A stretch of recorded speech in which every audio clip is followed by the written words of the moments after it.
Hi friends, എല്ലാവർക്കും ഉമ്മച്ചിൻ്റെ അടുക്കളയുടെ പുതിയ വീഡിയോയിലോട്ട് സ്വാഗതം. ഇന്ന് നമ്മൾ വാനില ടീ കേക്കിൻ്റെ റെസിപ്പി ആയിട്ടാണ് വന്നിട്ടുള്ളത്. ഈവനിങ്ങിൽ നമുക്ക് ചായയുടെ കൂടെയും രാവിലെയൊക്കെ നമുക്ക് ചായയുടെ ഒപ്പം കഴിക്കാൻ പറ്റുന്ന നല്ല അടിപൊളിയായിട്ടുള്ള ഒരു വാനില ടീ കേക്കാണ് നമ്മളിന്ന് ചെയ്യുന്നത്. അപ്പോൾ ഇതിൽ നമ്മൾ ഓവൺ യൂസ് ചെയ്യണില്ല, അതുപോലെ കുക്കർ വേണ്ട, പിന്നെ അതുപോലെ വിസ്കോ ഒന്നുമില്ല കേട്ടോ, ബീറ്ററൊന്നുമില്ല. നമ്മളിതുപോലത്തെ ഒരു മിക്സിയിലാണ് ചെയ്യാൻ പോണത്. അപ്പോൾ നമുക്ക് ആദ്യം തന്നെ വേണ്ടത് നിങ്ങളുടെ മിക്സിയുടെ ജാറിലോട്ട് നല്ല നനവൊന്നും ഇല്ലാത്ത ജാറായിരിക്കണം നിങ്ങൾ എടുക്കുമ്പോൾ എടുക്കേണ്ടത്. അപ്പോൾ ഞാൻ അങ്ങനെയാണ് നനവൊക്കെ തുടച്ചെടുത്തിട്ടുള്ള മിക്സിയുടെ ജാറാണ് എടുത്തിട്ടുള്ളത്. ഇതിലോട്ട് വേണം നമ്മൾ മുട്ട പൊട്ടിച്ചൊഴിക്കാൻ. ആ ഒരു കാര്യം പ്രത്യേകം ശ്രദ്ധിക്കുക. പിന്നെ റൂം ടെമ്പറേച്ചർ ആയിരിക്കണം നിർബന്ധമൊന്നുമില്ല, ഫ്രിഡ്ജിലുള്ള മുട്ടയായാലും കുഴപ്പമൊന്നുമില്ല കേട്ടോ. 2 മുട്ടയാണ് ഞാൻ എടുത്തിട്ടുള്ളത്. ഇനി മുട്ട നന്നായിട്ട് അങ്ങ് ബീറ്റ് ചെയ്തെടുക്കണം. അപ്പോൾ മിക്സിയുടെ ജാറ് യൂസ് ചെയ്തിട്ട് ചെയ്യുന്നവർക്ക് ഇത് സുഖമായിട്ടുണ്ടാവും. അല്ല, നമ്മൾ ബീറ്റർ വെച്ചിട്ട് ചെയ്യുന്നവരാണെങ്കിൽ അങ്ങനെയായിരിക്കും ഒന്നുകൂടെ ബെറ്റർ ആയിട്ടുണ്ടാവുക. വിസ്ക് വെച്ചിട്ട് ചെയ്യുന്നവർക്ക് അങ്ങനെയും ചെയ്യാം. അപ്പോൾ ഞാൻ ഇവിടെ മിക്സിയുടെ ജാറ് മാറ്റിയിട്ടുണ്ട് കേട്ടോ. ആ ചെറിയ ജാറിന് ചെറിയൊരു കംപ്ലൈൻറ്റ്.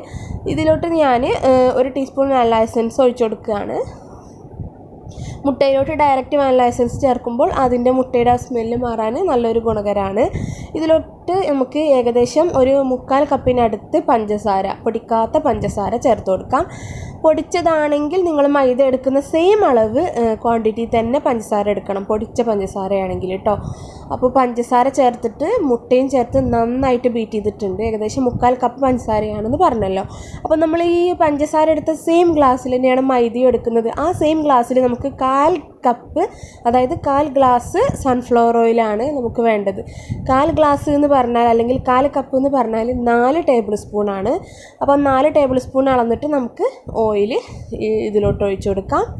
അപ്പോൾ ഓയിലിട്ടിട്ട് നമ്മൾ മുട്ട ബീറ്റ് ചെയ്യുമ്പോൾ ജസ്റ്റ് ഒന്ന് അങ്ങോട്ട് കറക്കി കൊടുത്താൽ മതി. ഓയിൽ ഒഴിച്ചിട്ട് ഒരുപാട് നേരം ബീറ്റ് ചെയ്യരുത്, അത് പ്രത്യേകം ശ്രദ്ധിക്കുക. ജസ്റ്റ് ഒന്ന് ബീറ്റ് ചെയ്തിട്ട് നിർത്തുക. എന്നിട്ട് നമുക്കിതൊരു ബൗളിലോട്ട് മാറ്റാം. ഇനി നമുക്ക് കേക്ക് തയ്യാറാക്കാൻ ആവശ്യമായിട്ടുള്ള മൈദ 1 കപ്പാണ് എടുത്തിട്ടുള്ളത്. നമ്മൾ പഞ്ചസാരയൊക്കെ എടുത്ത അളവിന് 1 കപ്പ്. 1 ടീസ്പൂൺ ബേക്കിംഗ് പൗഡറും ചേർത്ത് കൊടുക്കാം. ബേക്കിംഗ് സോഡ നമ്മളിതിൽ ചേർക്കുന്നില്ല കേട്ടോ. അപ്പോൾ ഇത് ചേർത്തിട്ട് നന്നായിട്ടൊന്ന് അരിച്ചെടുക്കണം. അരിച്ചിട്ട് വേണം നമ്മൾ ഇതിലോട്ട് ചേർക്കാൻ. നിങ്ങൾക്ക് വേണമെന്നുണ്ടെങ്കിൽ ആദ്യം അരിച്ചിട്ട് നന്നായി മിക്സ് ചെയ്തിട്ട് ചേർത്ത് കൊടുക്കാം, അത് നിങ്ങളുടെ ഇഷ്ടം. ഞാൻ ഡയറക്റ്റ് അങ്ങനെ ഇതിലോട്ട് അരിച്ചിട്ട് മിക്സ് ചെയ്യാണ്. എങ്ങനെ ചെയ്താലും കുഴപ്പമില്ല. ഇനി നമുക്ക് ഇത് നന്നായിട്ടൊന്ന് മിക്സ് ചെയ്തെടുക്കണം. മുട്ടയും മൈദയും കൂടെ നന്നായിട്ടൊന്ന് മിക്സ് ചെയ്തെടുക്കാം. കട്ട കുത്താതെ നല്ല നീറ്റായിട്ട് പെട്ടെന്ന് അതങ്ങ് മിക്സ് ചെയ്തെടുക്കാം. അപ്പോൾ ഇനി നമ്മുടെ ഈ ഒരു മിക്സിയിലോട്ട് നമുക്ക് 1/2 ഗ്ലാസ് ഇളം ചൂടുള്ള പാൽ ഒഴിച്ചു കൊടുക്കാം. നമ്മളിങ്ങനെ ചൂടാക്കിയിട്ട് എടുക്കുന്നത് എന്താണെന്ന് വെച്ചാൽ, ഒന്നാമത് നമ്മുടെ പാൽ എപ്പോഴും ഫ്രിഡ്ജിലായിരിക്കും ഉണ്ടാവുക. അപ്പോൾ റൂം ടെമ്പറേച്ചറിലായിരിക്കില്ല മിക്കവാറും പാലുണ്ടാവുക. അപ്പോൾ ഒന്ന് ചൂടാക്കിയിട്ട് ചേർത്താൽ അത്രയും റിച്ച് ഫ്ലേവർ ആവും. 1/2 ഗ്ലാസ് നമ്മൾ മൈദ എടുത്ത സെയിം കപ്പിന് 1/2 ഗ്ലാസ് പാലാണ് നമ്മൾ എടുത്തിട്ടുള്ളത്. ഇനി നമ്മുടെ കേക്കിൻ്റെ മധുരം ബാലൻസ് ചെയ്യാനായിട്ട് ഒരു നുള്ളു ഉപ്പ് ചേർത്ത് കൊടുക്കാം.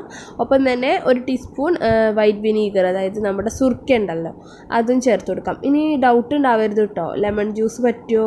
ലെമൺ ജ്യൂസൊന്നും ഒഴിക്കരുത്, സുർക്ക ഉണ്ടെങ്കിൽ മാത്രം ചേർത്താൽ മതി. അതില്ലെങ്കിൽ ഒരു കുഴപ്പമില്ലേ, അതില്ലെങ്കിൽ അതങ്ങോട്ട് ഒഴിവാക്കിയാൽ മതി. എന്നിട്ട് നന്നായിട്ട് അങ്ങ് മിക്സ് ചെയ്ത് കൊടുക്കാം. അപ്പോൾ നമ്മുടെ കേക്കിൻ്റെ ബാറ്റർ ഇവിടെ റെഡി ആയിട്ടുണ്ട്. ഈ ഒരു ലൂസിലാണ് നമുക്ക് കിട്ടിയിട്ടുള്ളത്. ഇനി ഓയിലും മൈദയൊക്കെ ഗ്രീസ് ചെയ്ത് വെച്ചിട്ടുള്ള നമ്മുടെ കേക്കിൻ്റെ ടിന്നിലോട്ട് നമുക്ക് ഈ ഒരു നമ്മുടെ കേക്കിൻ്റെ കൂട്ട് ഒഴിച്ചു കൊടുക്കാം. എന്നിട്ട് നമുക്കിതങ്ങ് ബേക്ക് ചെയ്തെടുക്കണം. അപ്പോൾ 35 മിനിറ്റാണ് ബേക്കിംഗ് ടൈം.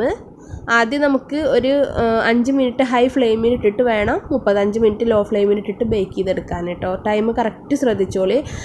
35 മിനിറ്റാണ് ടോട്ടലി. 40 മിനിറ്റ്, 5 മിനിറ്റ് ഹൈ ഫ്ലെയിമിൽ ഇട്ടിട്ട് ഞാൻ ബിരിയാണി പോട്ടിലാണിത് ചെയ്യുന്നത്. ഈ ബിരിയാണി പോട്ട് ഒരു 5 മിനിറ്റ് നേരത്തെ തന്നെ നമ്മളൊന്ന് അങ്ങോട്ട് ചൂടാക്കുകയാണെങ്കിൽ പിന്നെ 35 മിനിറ്റ് ലോ ഫ്ലെയിമിൽ ഇട്ടാൽ മതിയാവും, കുഴപ്പമില്ല. അപ്പോൾ ഇനി ഇതിൽ വെച്ചിട്ടാണെങ്കിലും 5 മിനിറ്റ് നന്നായിട്ട് ബിരിയാണി പോട്ട് ചൂടാക്കുക. എന്നിട്ട് നമ്മുടെ കേക്ക് ടീൻ ഇറക്കി വെച്ചിട്ട് ലോ ഫ്ലെയിമിൽ നമ്മളിത് ബേക്ക് ചെയ്തെടുക്കാം. 35 മിനിറ്റ് ആകുമ്പോഴത്തേന് നമ്മുടെ കേക്ക് റെഡി ആയിട്ട് കിട്ടും. ഞാനിവിടെ ബിരിയാണി പോട്ടിൽ ഒരു സ്റ്റാൻഡ് ഇട്ടിട്ട് അതിൻ്റെ മുകളിലാട്ടോ വെച്ചിട്ടുള്ളത്. പിന്നെ അതുപോലെ ഉപ്പിട്ടിട്ടില്ല. ഉപ്പിട്ടിട്ട് റെഗുലറി നമ്മൾ ചെയ്യുന്നവരുണ്ടെങ്കിൽ ഉപ്പിട്ടിട്ട് ബേക്ക് ചെയ്യാവുന്നതാണ്.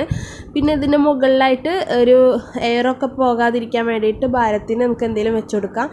അപ്പോൾ ഒന്ന് എയർ പോവാതെ ഇരിക്കുകയാണെങ്കിൽ ഒന്നുകൂടെ ബെറ്റർ ആയിട്ടുണ്ടാവും. കണ്ടോ, നമ്മുടെ കേക്ക് പൊന്തി വന്ന് നല്ല അടിപൊളിയായിട്ട് വന്നിട്ടുണ്ട് നമ്മുടെ ടീ കേക്ക്. അപ്പോൾ ഞാനിത് ടിന്നിൽ നിന്നും മാറ്റിയിട്ടുണ്ട്. നമുക്കിനി ഇത് നല്ലോണം ചൂടാറിയ ശേഷം മാത്രമേ ഉള്ളൂ മുറിക്കാനൊക്കെ പറ്റുള്ളൂ. അത് പ്രത്യേകം ശ്രദ്ധിക്കുക. കഴിക്കുകയാണെങ്കിലും മുറിക്കുകയാണെങ്കിലും നല്ലോണം ചൂടാറുക. റൂം ടെമ്പറേച്ചറിൽ വെച്ചിട്ട് ചൂടാറിയ ശേഷം മാത്രം. ഫാനിൻ്റെ ചോട്ടിലൊന്നും വെക്കരുത്, അപ്പോൾ ബലം വരും. അപ്പോൾ ഈ നമ്മുടെ കേക്ക് കണ്ടോ എന്തോരം സോഫ്റ്റ് ആണെന്നുള്ളത് നിങ്ങൾക്ക് ഞാനിങ്ങനെ കാണിക്കുമ്പോൾ തന്നെ മനസ്സിലാവുന്നുണ്ടാവും. നല്ല നല്ല സോഫ്റ്റ് ആയിട്ടുള്ള കേക്കാണ്, നല്ല ടേസ്റ്റി ആയിട്ടുള്ള ഒരു കേക്കാണ്. നിങ്ങൾ എന്തായാലും ട്രൈ ചെയ്ത് നോക്കുക. എന്നിട്ട് ഫീഡ്ബാക്സ് ഒക്കെ അറിയിക്കുക. വീഡിയോ ഇഷ്ടമായാൽ ലൈക്ക് ചെയ്യുക, മറ്റുള്ളവർക്ക് ഷെയർ ചെയ്യുക.